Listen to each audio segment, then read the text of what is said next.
Hello बच्चा लोग, कैसे हैं आप लोग। मैं रवि कुमार आपका एवीआर क्लास में एक बार फिर से स्वागत करता हूं। अभी तक हम लोगों ने जो है अपना वर्क एनर्जी पावर में अपना वर्क एनर्जी थ्योरम तक का पार्ट कंप्लीट कर लिया। अभी तक हम लोगों ने वर्क एनर्जी थ्योरम तक का पार्ट कंप्लीट कर लिया है।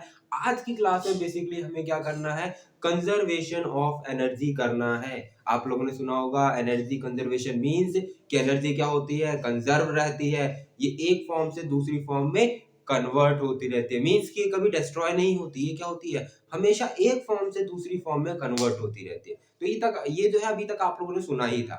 आज हम लोग क्या करेंगे, इसको प्रूफ करेंगे कि क्या सच में ऐसा होता है। क्या सच में ऐसा होता है कि हाँ, हमारी एनर्जी जो है वो एक फॉर्म से दूसरी फॉर्म में कन्वर्ट होती रहती है। तो आज की क्लास में हमें ये प्रूफ करना है, ये देखना है कि क्या ये बात सच है कि हम लोग सिर्फ ऐसे ही बोलते हैं कि energy is conserved, energy is conserved. लेकिन आज हमें क्या करना है, इसको प्रूफ करके देखना है। तो आज इसको प्रूफ करेंगे, ठीक है।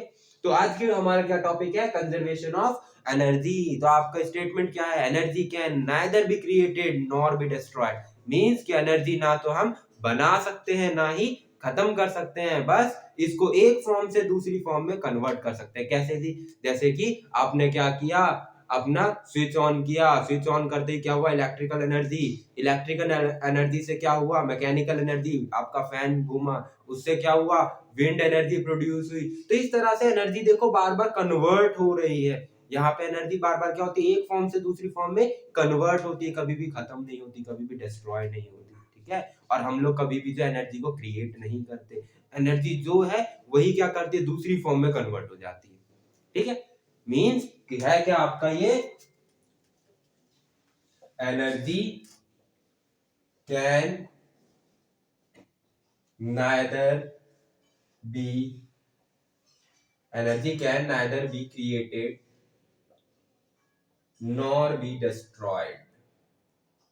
मींस कि ना तो हम एनर्जी को क्रिएट कर सकते हैं, डिस्ट्रॉय, और ना ही क्या कर सकते हैं, इसको बना सकते हैं। Neither be created nor be destroyed but it can be transform.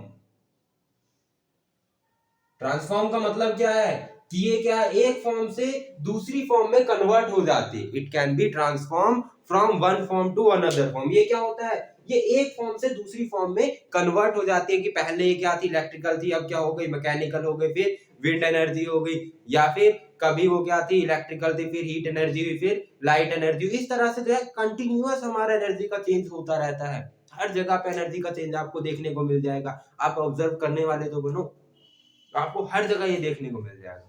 अब हमें यहाँ पे क्यों पढ़ रहे हैं भाई, हमें तो यहाँ पे वर्क एनर्जी थ्योरम बोला आपने, यहाँ पे इन सब का क्या मतलब, लाइट का, विंड का, मैकेनिकल का क्या मतलब। तो हम यहाँ पे मैकेनिकल के बारे में पढ़ेंगे। मैंने कहा था ना आपको कि वर्क एनर्जी थ्योरम में हम लोग जो है अपना वर्क एनर्जी चैप्टर में जो है सिर्फ और सिर्फ मैकेनिकल एनर्जी के बारे में डील करेंगे। बाकी किसी एनर्जी के बारे में हमें कोई डील नहीं करना।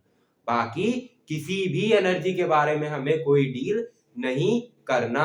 तो चलिए इसके बारे में बात करते हैं। तो अब हमें कंजर्वेशन भी किसका करना होगा, मैकेनिकल एनर्जी का करना होगा। कंजर्वेशन भी किसका करना होगा, मैकेनिकल एनर्जी का करना होगा। तो मैकेनिकल एनर्जी याद करो, फ्लैशबैक में जाओ। मैकेनिकल एनर्जी क्या था, sum of kinetic energy plus potential energy. क्या था, sum of kinetic energy plus potential energy is known as mechanical energy, ये था। तो अब क्या करेंगे, हम इसको कंजर्व करेंगे। कैसे करेंगे देखिए, हम लेट करते हैं, हमने लेट किया कि ये कोई हमारा ऑब्जेक्ट है यहाँ पे, ठीक है। इसका मास कितना है, m है, इसका मास m है। और इसको इस हाइट से, ये मान लीजिए हाइट कितनी है, h है। इस हाइट से मैंने क्या किया, जस्ट ऐसे करके ड्रॉप कर दिया, जस्ट ड्रॉप कर दिया। अब मैंने ड्रॉप किया है जस्ट, तो इसका मतलब क्या है कि इसकी इनिशियल वेलोसिटी क्या जीरो हो गई। मैंने क्या किया, जस्ट ड्रॉप किया। अगर मैंने जस्ट ड्रॉप किया है तो इसका मतलब क्या, इसकी इनिशियल वेलोसिटी जीरो हो गई। हाँ भाई, हमने तो छोड़ा है बस, ये क्या है देखो, रुका हुआ है, मैंने छोड़ दिया, तो इनिशियल क्या है, zero, right. Initial velocity zero. अब मुझे बताओ, इसके पास इस टाइम पे हम क्या करते हैं, एनर्जी कंजर्वेशन के लिए हम लोग क्या करते हैं, एक पॉइंट ये मान लेते हैं कि मैं क्या करता हूं, इस पॉइंट पे इसकी एनर्जी निकाल लेता हूं कि इस ऑब्जेक्ट की क्या मैकेनिकल एनर्जी है। फिर कोई पॉइंट बीच में मान लेते हैं, इस पॉइंट पे निकाल लेता हूं मैकेनिकल एनर्जी कितनी है, और सबसे लास्ट पॉइंट हमारा जो है सी, इस पॉइंट पे मान लेता हूँ। मतलब कि मैंने क्या किया, देखो मैंने एक सिचुएशन मानी कि मैंने क्या किया, एक ऑब्जेक्ट को यहाँ पे होल्ड कर रखा और इसको यहाँ से छोड़ता हूँ मैं, ठीक है, ये सिचुएशन मानी मैंने, लेट गो। अब मुझे क्या करना है, और आपको पता है कि पोजीशन में भी चेंज होता है तो मैकेनिकल एनर्जी ही आता है, तो यहाँ पे जाहिर सी बात है कि मैकेनिकल एनर्जी आएगा ही आएगा, मैकेनिकल एनर्जी यूज होगा ही होगा। तो मींस कि हम लोग क्या कर रहे हैं, यहाँ पे मैकेनिकल एनर्जी देखना चाहते हैं कि क्या जब ये यहाँ पर था तब भी मैकेनिकल एनर्जी सेम था, जब ये यहाँ पहुंचा तो भी मैकेनिकल एनर्जी सेम होगा, और जब ये लास्ट में सी पॉइंट पे पहुंचेगा तो भी क्या मैकेनिकल एनर्जी सेम होगा ही होगा, क्या तब भी सेम होगा? अगर होता है तो बहुत बढ़िया बात है, तब मतलब है कि conservation of energy law follow हो रहा है। लेकिन अगर नहीं होता तो मतलब क्या है कि भाई नहीं होता, conservation of energy law follow नहीं होता, इस सिचुएशन में नहीं होता, लेकिन होगा। जब मैंने बोला है कि हाँ होता है तो होगा, तो अब देखते हैं कैसे होगा, ठीक है। तो अब मुझे बताओ इस जगह पे at point A, at point A मुझे ए पॉइंट पे बताओ कि यहाँ पे इसकी कौन कौन सी एनर्जी। सबसे पहले तो हम देखते हैं मैकेनिकल एनर्जी जो होता है वो होता है kinetic energy plus potential energy, ठीक है। अब देखो यहाँ पे ये रेस्ट में है, इसके पास कोई वेलोसिटी नहीं है, वेलोसिटी नहीं है मतलब काइनेटिक एनर्जी का तो सवाल ही पैदा नहीं होता। क्यों? क्योंकि आपका काइनेटिक एनर्जी इक्वल होता है, kinetic energy is equal to half into mass into velocity का स्क्वायर, तो वेलोसिटी का स्क्वायर। तो यहाँ पे देखो वेलोसिटी जीरो, तो काइनेटिक एनर्जी भी अपने आप क्या हो जाएगी, अंडा जीरो। तो यहाँ पे काइनेटिक एनर्जी तो सवाल ही नहीं होता। अब क्या बचा, पोटेंशियल एनर्जी। क्या यहाँ पे पोटेंशियल एनर्जी हो सकता है?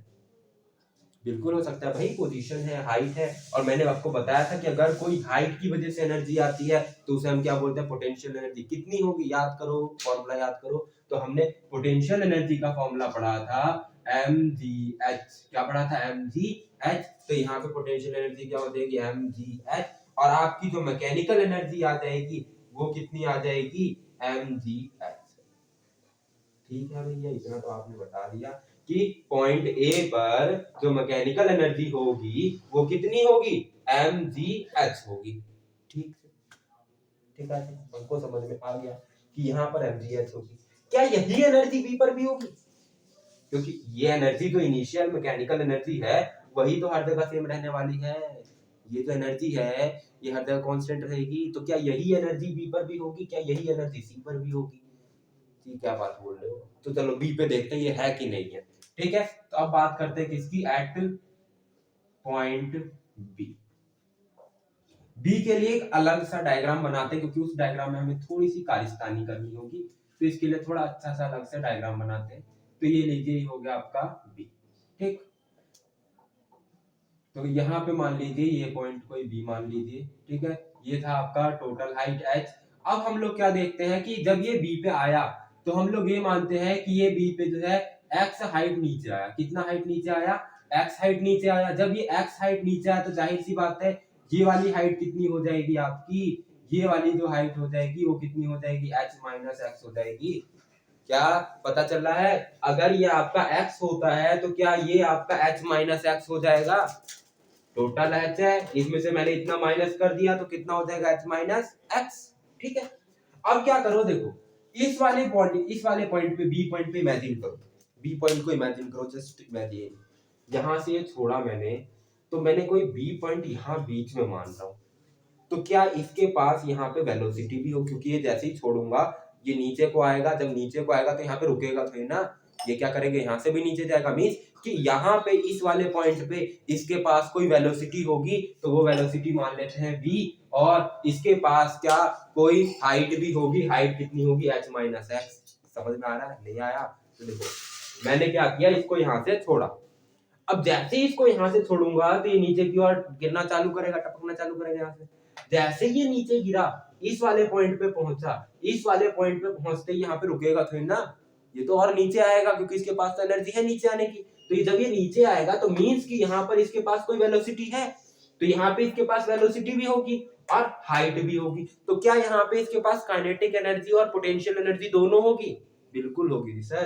तो चलिए लिखते हैं, तो यहाँ पे काइनेटिक एनर्जी कितनी होगी आपकी, half into M into V square. V हमने क्या किया, वेलोसिटी लेट कर लिया, वेलोसिटी निकाल लेंगे अभी। चलो निकाल ले, पहले निकाल लेंगे। तो देखिए यहाँ पे इनिशियल कितना था 0, u 0, v हम निकालना चाहते हैं, v एट b हम निकालना चाहते हैं। वो हाइट कितना कवर किया उसने x, यहाँ पे एक्सीलरेशन कितना हो रहा है, एक्सीलरेशन कितना हो रहा है जी, एक्सीलरेशन तो हमें पता है g। मैंने यही क्यों लिया, t वाला क्यों नहीं कॉन्सेप्ट ले लिया भाई, t का कहाँ लगाओगे यार कॉन्सेप्ट, t को क्यों लगेगा, जब हमें इसमें काम चल रहा है तो हम t क्यों लगाए, तो इसीलिए हम ये वाला कॉन्सेप्ट लगा रहे हैं। तो v square minus u square is equal to 2as, या फिर आप इसको फ्री फॉल मोशन का इक्वेशन लगा सकते हो 2g। ठीक, अब v square minus u square क्या हो जाएगा, 0 is equal to 2 into G into H, क्या है आपका x, तो v क्या हो गया आपका, v स्क्वायर ही निकालना था बेसिकली, तो v स्क्वायर ही आ गया आपका 2gx। तो सब्स्टिट्यूट कर दो, तो इसको मान लीजिए इक्वेशन 1 ही मान लेते हैं क्योंकि अभी तक तो कुछ माना नहीं था हमने। तो put value of V B का स्क्वायर, इसको बी लिख लो, ठीक है भाई, क्योंकि बी पॉइंट पे निकालने हो आप, तो वी बी का स्क्वायर इन इक्वेशन, इसको इक्वेशन फर्स्ट रख दो अब जरा। तो kinetic energy is equal to half into M into V B का square is equal to half into M into V square 2gx, 2gx। तो काइनेटिक एनर्जी तो आ गई अपनी, काइनेटिक एनर्जी एट बी कितनी हो गई, kinetic energy at B is equal to half into M into 2 into G into X. काट दो, क्यों काटे, हम अभी नहीं काटते, हमारी मर्जी, या काट दो, चलो छोड़ो, काट देते हैं, यहीं पे काट देते हैं, चलो खुश हो जाओ। तो एम जी एक्स, ये आ गया आपका काइनेटिक एनर्जी एट बी। ठीक, अब क्या करना है, यहाँ पे पोटेंशियल एनर्जी निकालनी है। तो पोटेंशियल एनर्जी देखो कितनी होगी, पोटेंशियल एनर्जी कितनी होगी, पोटेंशियल एनर्जी में कौन सी हाइट लेते हैं, जो सरफेस से होती है, तो कितनी हाइट पे है, h माइनस एक्स पे। तो यहाँ पे फॉर्मूला क्या होता है इसका, एम जी एक्स, और यहाँ पे हाइट कौन सी लेते हैं, जो यहाँ सरफेस से होती है, तो कितनी हाइट है, h माइनस एक्स। तो यहाँ h की जगह पे आप क्या रख देंगे, h की जगह पे रख देंगे आप h माइनस एक्स, तो कितना आ जाएगा, M G H minus M G X. ये आ गया आपका पोटेंशियल एनर्जी एट बी। अब यहाँ पे क्या करो, मैकेनिकल एनर्जी निकाल दो। क्या क्या कर रहे हो सर, इतना सब मत करो। तो भाई हमने ये क्यों निकाला, ये क्यों निकाला, मैकेनिकल एनर्जी निकालने के लिए तो निकाला, हम मैकेनिकल एनर्जी तो देखना चाहते हैं एमजी एच आ रहा है कि नहीं, ठीक है। तो यहाँ पे आप मैकेनिकल एनर्जी निकाल दो। तो देखो मैकेनिकल एनर्जी कैसे निकालें, ये ठीक करना पड़ेगा मुझे। Mechanical energy at B is equal to कितना हो जाएगा आपका, kinetic energy plus potential energy, kinetic energy at B plus potential energy at B.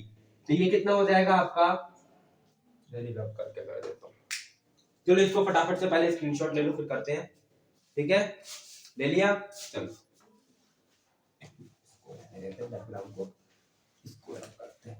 चलो तो कहां पे थे हम लोग, mechanical energy at B is equal to कितना हो जाएगा आपका, देखो जरा ध्यान से, काइनेटिक एनर्जी कितना, mgx plus mgh minus mgx, क्या यही आ रहा है आपका, हाँ जी यही तो आ रहा है। तो यहाँ पे क्या करो, mgx और mgx खत्म, तो मैकेनिकल एनर्जी कितना आ गया, mechanical energy at B is equal to mgh। Oh my God, ये तो वही है जो ए में आया था, ए में भी तो इतना ही था भाई, याद करो, ए में भी तो यही था, स्क्रीनशॉट लिया था ना, देखो उसमें ए भी यही आ रहा था, mechanical energy at A equal to mgh। B पर भी कितना है mgh, तो सर सी पे भी आएगा क्या, निकाल लेते हैं, निकालने में क्या दिक्कत है, चल। तो मैकेनिकल एनर्जी एट सी, तो एट पॉइंट सी, अब कौन से पॉइंट पर ऐड कर रहे हैं हम, सी पॉइंट को। ओ माय गॉड, चलो तो इस डायग्राम को थोड़ा सा ऊपर बनाते हैं, ये रहा आपका डायग्राम, चलिए। तो अब कौन सा पॉइंट ऐड कर रहे हैं, सी पे, जो क्या है अर्थ के एकदम चिपका हुआ, करीब है, हाइट 0 हो चुकी है यहाँ पे। तो यहाँ पे देखिए आपका हाइट 0, u 0, लेकिन यहाँ पे v तो कुछ होगा, तो यहाँ पे v देख लेते हैं भाई क्या होगा, v एट c। अब देखो यहाँ पे हाइट 0, तो क्या यहाँ पे पोटेंशियल एनर्जी होगा, बिल्कुल नहीं होगा भाई, हाइट 0 हो गया तो पोटेंशियल एनर्जी का तो सवाल ही पैदा नहीं होता। तो potential energy at c is equal to 0। Oh my God, potential energy 0 हो गया। अब क्या करना, सिर्फ काइनेटिक एनर्जी निकालना, बहुत इजी है। तो काइनेटिक एनर्जी कितना हो जाएगा, तो kinetic energy is equal to half into M into V square, V at C का स्क्वायर। अब सर ये तो v स्क्वायर आ गया। अब कैसे इसको करूं मैं, तो करते हैं जी, चलो u 0, कितना डिस्टेंस कवर किया इसने, h, एक्सीलरेशन कितना है इसका v, distance covered h, u हमारा 0। तो फिर से क्या करो, ये वाला इक्वेशन ऑफ मोशन लगाओ। तो क्या करोगे, लगाओगे तो v square c minus u square is equal to 0, oh sorry 0 लिख दिया मैंने, 2gh। आई एम सॉरी, मैंने लिख दिया था 0 गलती से। अब क्या हो जाएगा, v स्क्वायर, ये क्या हो गया 0, u कितना है अंडा। वैसे आप यहाँ पे c नहीं लिखोगे तो भी ज्यादा बेटर रहेगा, ठीक है, लेकिन आप लिख लो क्योंकि ये c जो है पोजीशन को डिनोट कर रहा है कि हम इस जगह को निकालना चाहते हैं, इस जगह का। 2 इंटू जी इंटू एच, क्या v स्क्वायर की वैल्यू आ गई, हाँ जी आ तो गई, तो पुट कर दो, तो लो पुट कर देते हैं। तो काइनेटिक एनर्जी कितनी हो गई आपकी, half into m into v c का square, that is 2 into G into H, and it will gives you mgh, mdh नहीं mgh, ठीक है, एट पॉइंट सी। तो ये क्या हो गया आपका mgh। और आप यहाँ पे आप मैकेनिकल एनर्जी निकालोगे तो देखो मैकेनिकल एनर्जी कितनी आ जाएगी आपकी, मैकेनिकल एनर्जी कितनी आ जाएगी भाई, mechanical energy at C is equal to potential and kinetic energy at C, kinetic energy at C plus potential energy at C, and it will gives you क्या देगा भाई, kinetic energy mgh and potential energy 0। क्यों 0 है, क्योंकि ये देखो ना height 0 हो गई। पोटेंशियल एनर्जी कब होती है, जब हाइट होती है। पोटेंशियल एनर्जी हमेशा याद रखो कि पोटेंशियल एनर्जी कब होती है, जब हाइट होती है। यहाँ पे तो एकदम चिपक गया, यहाँ पे हाइट 0। अब जब हाइट 0 हो गई है भाई तो काहे की पोटेंशियल एनर्जी mgh, h 0, तो 0 का मतलब क्या हो गया, पूरी की पूरी टर्म 0, तो पोटेंशियल एनर्जी भी 0, ठीक है। तो मैकेनिकल एनर्जी कितनी हो गई हमारी mgh, क्लियर है। तो ये देखो माय गॉड, a पर भी mgh, ये तो हमने रब कर दिया, a पर भी mgh, b पर भी mgh, c पर भी mgh। तो क्या हमारी मैकेनिकल एनर्जी कांस्टेंट है, जी बिल्कुल कांस्टेंट है ये तो यहाँ पे हमारी मैकेनिकल एनर्जी कैसी रहती है, कांस्टेंट रहती है। जितनी एनर्जी से इस बॉडी ने स्टार्ट किया था उतनी ही एनर्जी पे जाके जो है खत्म हुई, यहाँ पर आई है। खत्म हुई का मतलब ये नहीं कि एनर्जी खत्म हो गई, यहाँ तक पहुंची है, कि यहाँ से यहाँ तक पहुंचने में इसकी टोटल एनर्जी कैसी रही है, कंजर्व रही है। इसकी मैकेनिकल एनर्जी कैसी रही है, कंजर्व रही है। आई बात समझ में। तो ये होता है आपका कंजर्वेशन ऑफ एनर्जी। तो अब आपको समझ में आ गया होगा कि हम क्यों बोलते हैं कि एनर्जी कंजर्व होती है, हम क्यों बोलते हैं कि energy can neither be created nor be destroyed. यही रीजन है कि हम बोलते हैं कि energy can neither be created nor be destroyed. आई बात समझ में। तो ये होता है आपका कंजर्वेशन ऑफ एनर्जी। तो आज की क्लास में हम इतना ही करेंगे, आज के लेक्चर में हमें इतना ही करना है, ठीक है। बाकी आपका लास्ट पार्ट रह गया, दैट इज क्या रह गया आपका, हमारा पावर। तो अब क्या रह गया हमारा, बस पावर रह गया and commercial unit of energy रह गई है। वो हम नेक्स्ट वीडियो में करके, अपना नेक्स्ट लेक्चर में करके इस चैप्टर को फिनिश करेंगे। इसके बाद कुछ जो है इसके न्यूमेरिकल्स देखेंगे एंड देन जो है इस चैप्टर को फिनिश करेंगे, ठीक है।